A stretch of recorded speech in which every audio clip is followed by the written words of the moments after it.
Yeah, so here we are with the Center of Earth Education and Learning.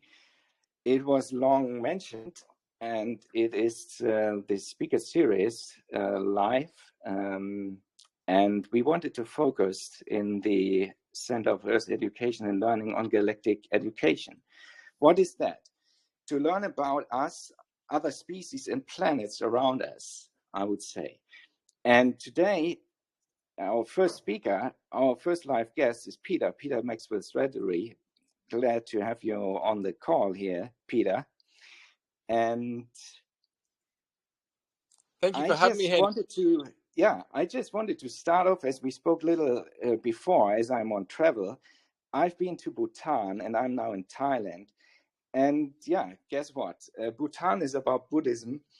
And Thailand, I've been, and I'm in the hotel, and I'm looking outside at the sign at the hotel, and it says it's about a protector of the Buddha. I got actually messages about a protector in the past weeks, actually maybe months, but I couldn't figure it out so well. Then I saw that sign, and we spoke briefly about it. But anyway, it's just one of these things. Anyone can use their mind, their thoughts, their discernment, whatever that this means. It was kind of, again, astonishing for me. So again, here we are with you, Peter. Maybe you start off saying a bit about you, but one thing I want to highlight is, of course, the Jaya Sanctuary. But please, over to you. Say a little about you. Yeah, so since 2010, my experiences, we could say, with otherworldly intelligences, not just extraterrestrial but beyond, have somewhat been in play, though it has been a lifelong thing. Going back, I'm 40 now, going back from, let's say, 27, around that time period in my life, pretty much to the time period in my, we could say 7 years old was when it was sort of an interaction on a coherent level, though there was some things before that. It was a bit more sporadic then. But this has been a path that was least expected until later years, in terms of what I'm focusing on these days is educating people spiritually to help them empower themselves, and through that learn and pull on their passions in life, which actually are entwined with their purpose, which does chop and change, as well as having one of the most documented extraterrestrial contact cases in modern times. So people can check out more of myself by just typing in my name online. But through that, it's led me to open Jaya Sanctuary in Victoria, Australia, which I'm now open, doing more small and intimate workshops, anything from self-mastery, yoga, meditation, CE5, initiating contact, remote viewing, a number of different disciplines that the workshops are focusing on and delving into. Some of them are a bit of a conglomerate of that as well. So that's just a brief outline, Henning. Yeah, thank you, Peter. And as we shared before, I want to get right into 3 questions. Yeah. And this is all around that. So the first question is, what are educational messages you receive from our greater family, in particular from the Pleiades? It's very similar throughout most of the different cultures, not just in the Pleiades, but elsewhere in different star systems, depending on the density of consciousness that they're operating in. So as an example, even with the Pleiades, it's rife with life, variations of humanoids, and some of them are feline. A lot of them look like just you and I.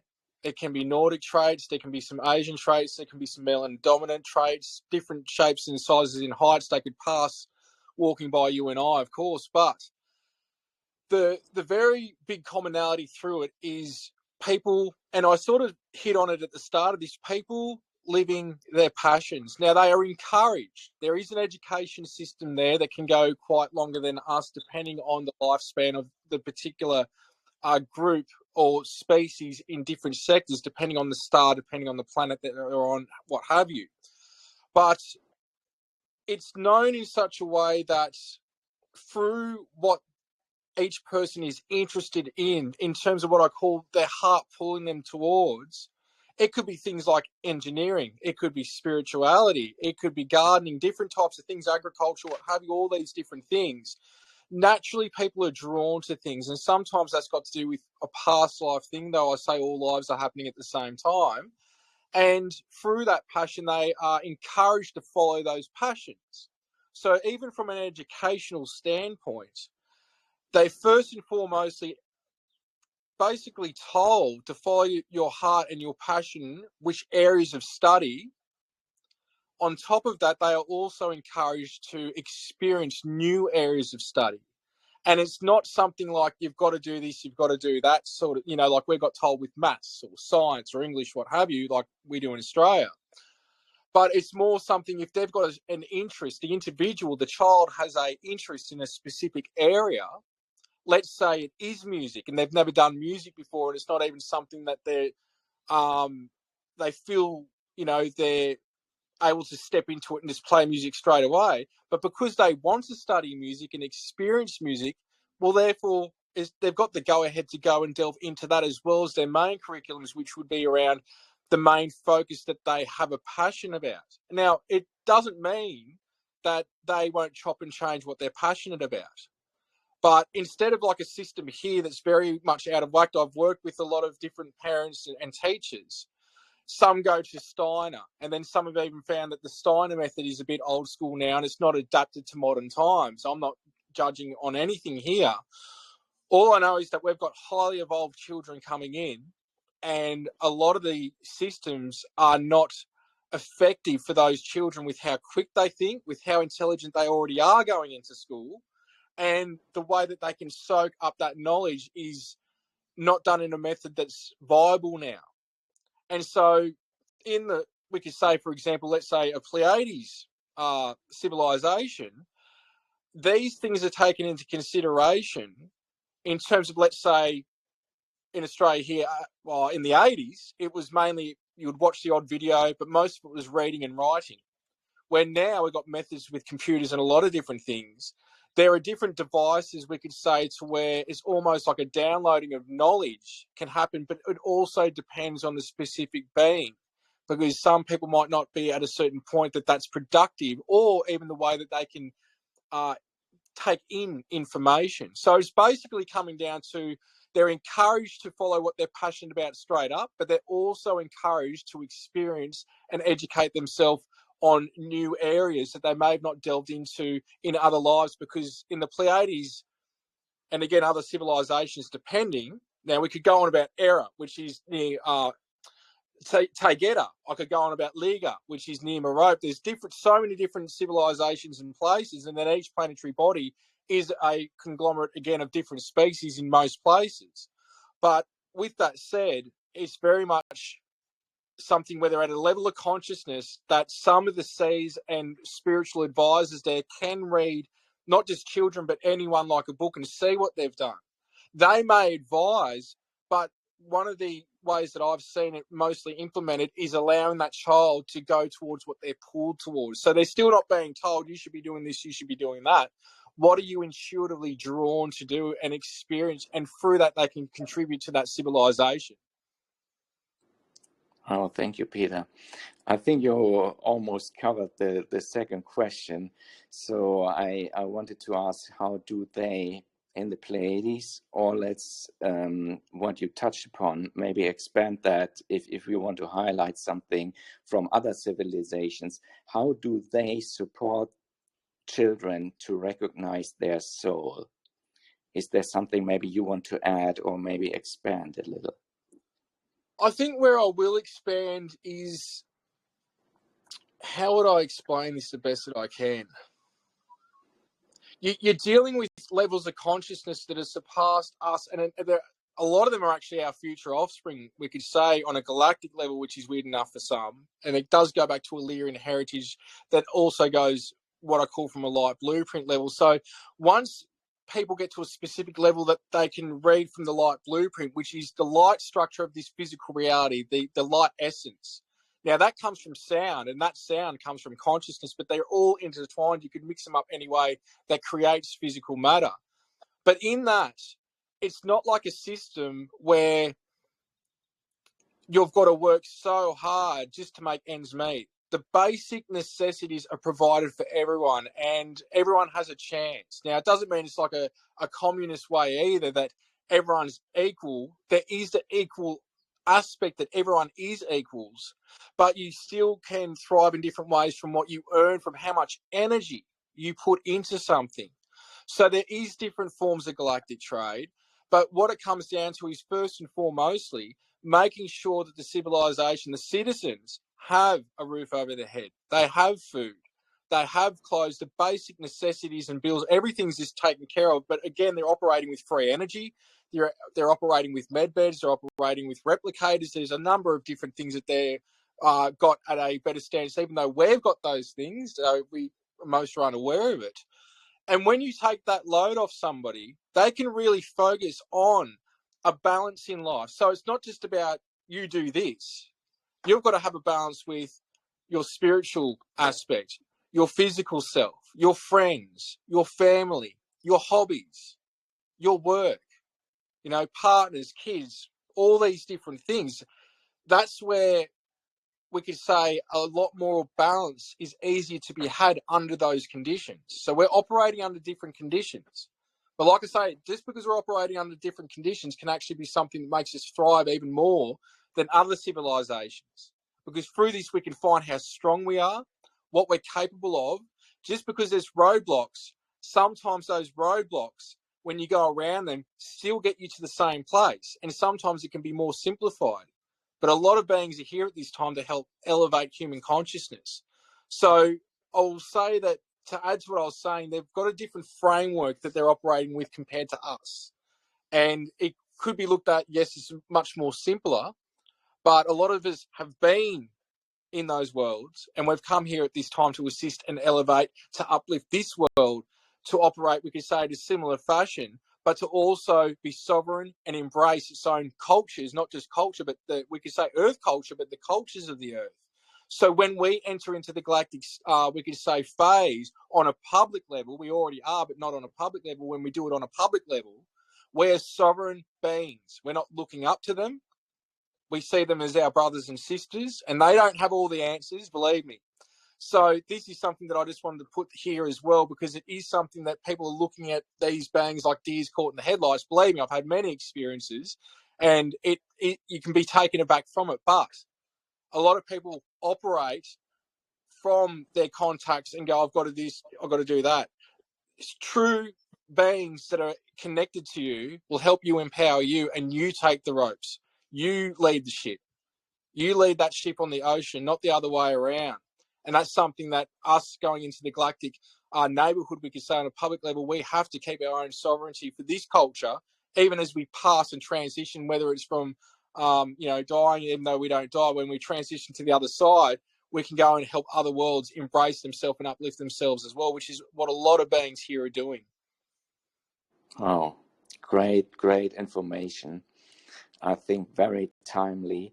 And let me then go to the third question. But you also touched upon that already. Nonetheless, the question is to learn more about our multidimensional aspects. What suggestions do those civilizations have for humans? So there is many different ways. There is their own forms, we could say, of yoga, of meditation, mindfulness.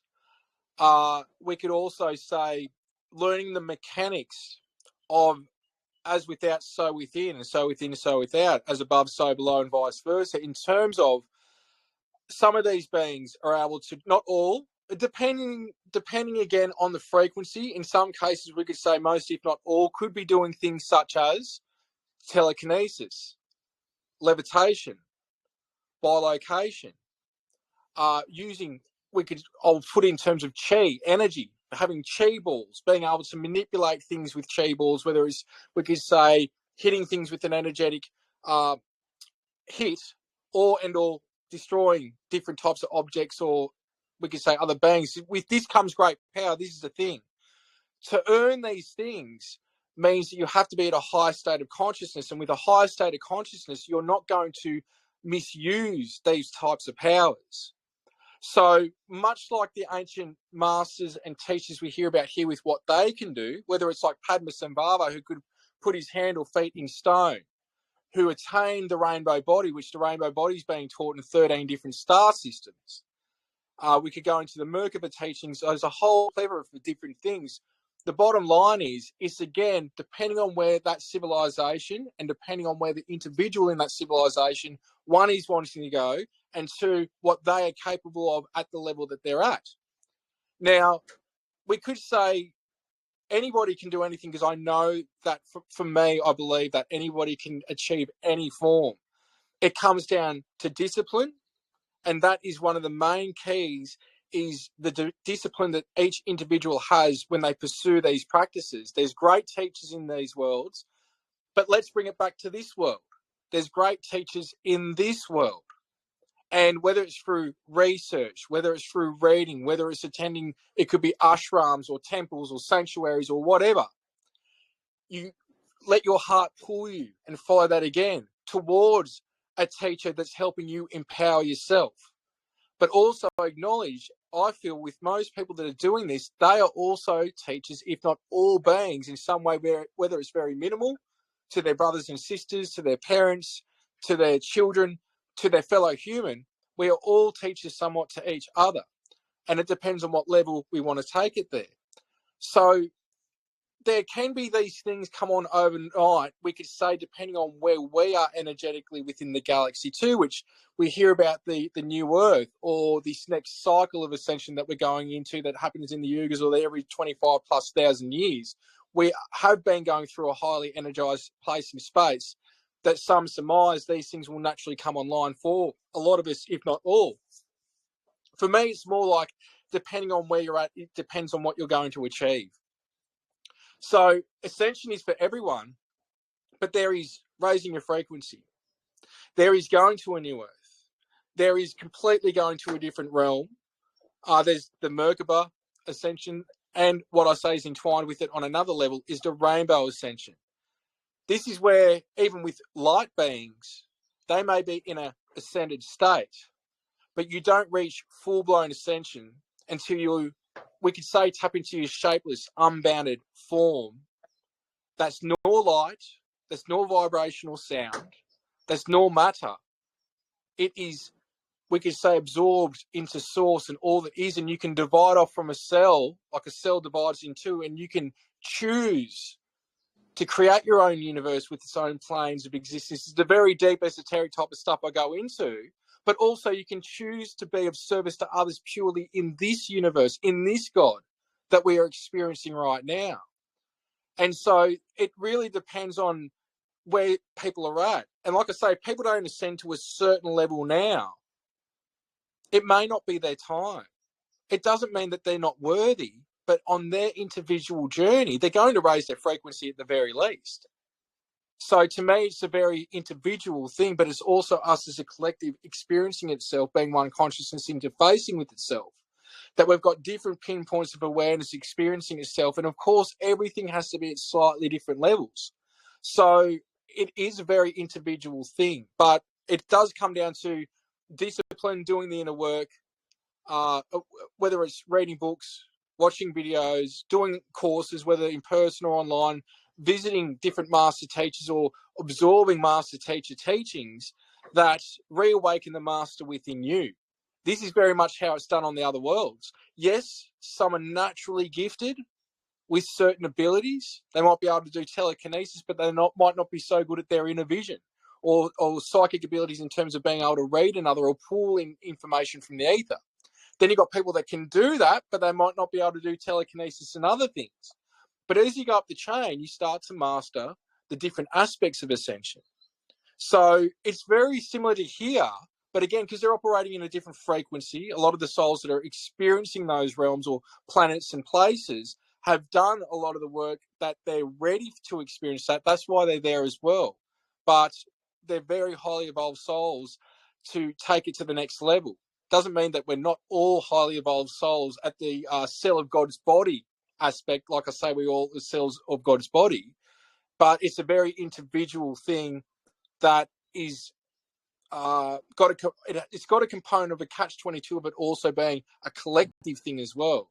So one side of it, you got the individual aspect. The other side, you got you playing your part in the collective through doing what your passion and through that your purpose is, which does chop and change throughout cycles within your existence, depending on where you are. So yeah, I know that's a bit of a long way to explain it, but it is very multifaceted. Yeah, let's leave it like that for now. Still, let me ask if you would be available, if possible, at some moment again for an interview at some moment in the near or further future. Yeah, hit me up, Henning. Yeah, we can sort something out. Just make our schedules mesh and we'll work something out, mate. Thank you. And then finally, how to get best in contact with you. I mean, you wrote books, you have this sanctuary open, there are videos online. What is maybe the best website or other things to get in touch? Probably Jaya Sanctuary, which is Jaya Sanctuary.com. Okay, perfect. Well, Peter, again, thank you very much. It was a pleasure to speak with you, and well, hope to speak with you again and visit you also at some moment. Though this time I made it to Thailand, I've never made it to Australia. I'm sure many others also haven't, but it would be wonderful. In any case, thank you so much. Many blessings and thanks, Henning. No worries.